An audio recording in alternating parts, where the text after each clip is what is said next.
বাবা তোমার এত বড় দুটো মেয়ে থাকতে তুমি আবার বিয়ে করে আসলে? কি করবো, তোদের মা তো আমাকে একটা ছেলে সন্তান না দিয়েই মরে গেল। আমার এই বিশাল সম্পত্তি কে সামলাবে? কেন আমরা দুই বোন সামলাবো বল যদি। না, তোরা বিয়ে করে স্বামীর ঘরে গিয়ে সংসার করবি। এই চলো ডলি।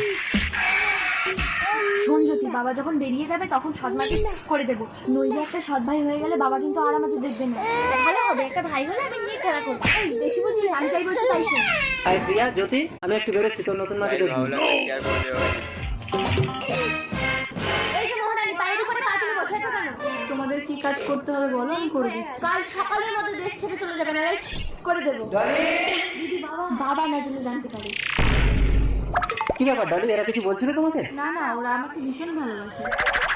আমিও তোমাকে ভীষণ ভালোবাসি ডলি, কথা দাও আমাকে ছেড়ে কোনোদিন যাবে না। তুই হলো চুপ করে আছো ডলি, কথা তাই নইলে আমি নিজেকে শেষ করে দেবো। কথা দিলাম আমি তোমাকে ছেড়ে যাবো না।